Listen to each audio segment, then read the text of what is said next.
Okay, so today we're going to be talking about Fate Hunter.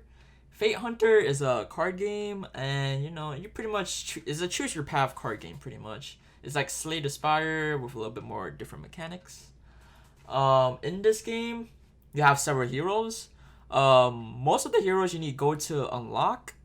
Gold is something you could get while you're in the dungeon. So today we're going to talk about Inquisitor. Each character has their own unique effect. Inquisitor has special cards that has last word, making it do like more stuff while you use last word. So before you start the game, you could change your starting deck. The only thing you could really change is the supply cards. I bought Mace already, so I could throw Mace and transfer out another supply. The regular cards in your deck, like punches, cannot be removed at the beginning, pretty much.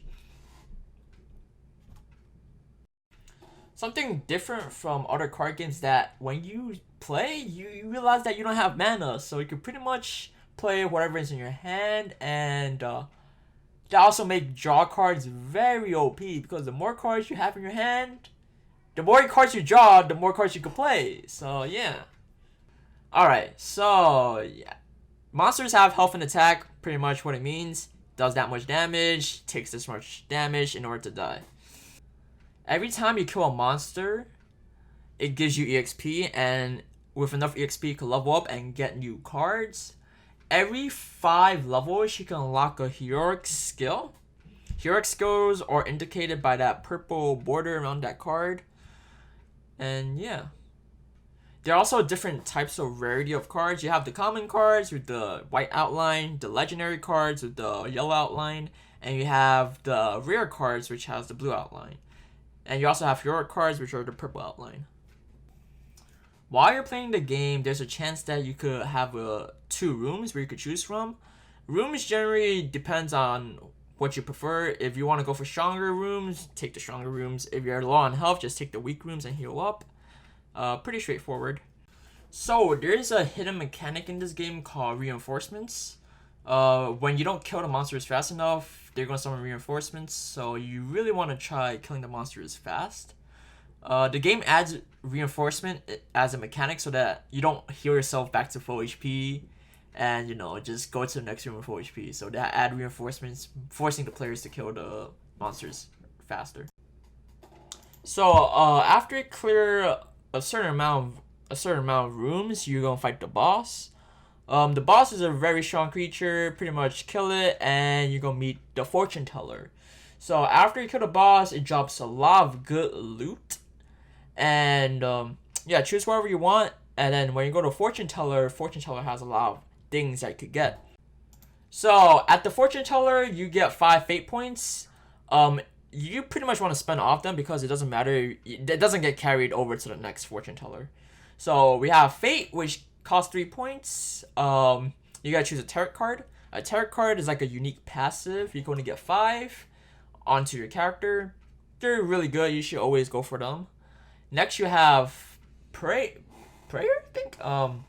Cost 3 fate points. You get a heroic skill. Don't go for that until you have 5 tarot cards. Then you have Quest, which also costs 3, and you get a legendary weapon. Don't go for that until you get 5 fate. Always get 5 fate before you choose any of the other stuff. So after you use 5 fate, you could either choose banish or heal.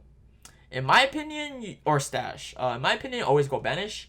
Remove a card from your deck. Costs 1 fate point. Most of the time, you want to remove all the punches from your deck, so you could thin down your deck and have like less useless cards in there.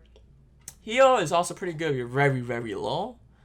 Vigor, don't really go for that. Stash. Alright, so stash, you pretty much is cash out. You pretty much just cash out on all your treasures. For a beginner, stash is okay, but for like higher level players, generally don't go for stash. Save your gold for the higher level so you get the bigger multipliers.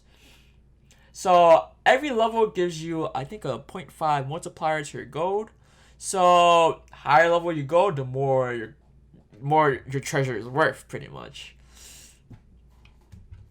Next up is the mystery rooms. Mystery rooms are a mystery room, so you can find anything in there. Most of the time, If you're lucky, you find those guys that take your gold. So generally, I give them my 10 gold coins.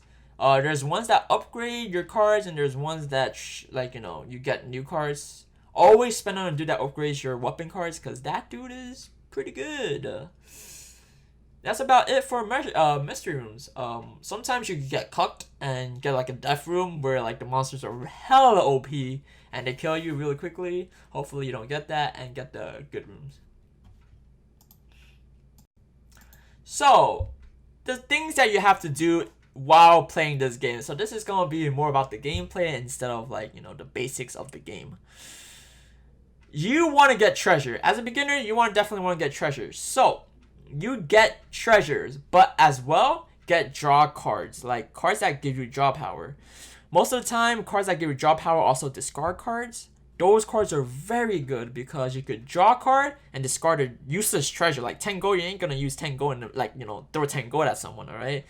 You use your draw and then discard cards. So you could get better cards, hopefully your attack cards, and discard your useless cards, which are your gold cards.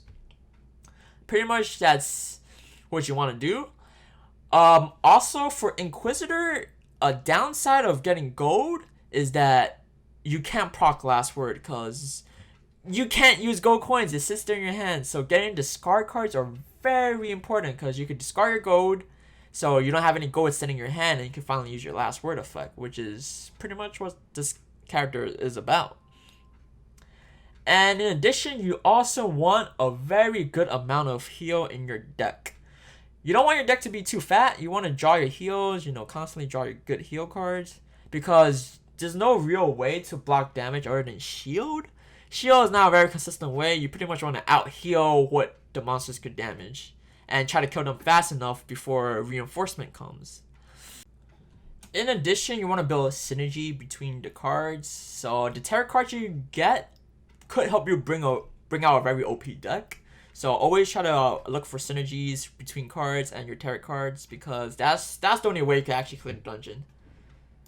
Also, never be scared to leave the dungeon, because if you do die, you don't get any of the gold. So cash out before you die and don't get clapped. That's pretty much the basics. This is all what I could really say, because it's the basics, not too advanced stuff. Hope you guys enjoy, and I hope this is very helpful, and I'll catch you guys next time. Peace.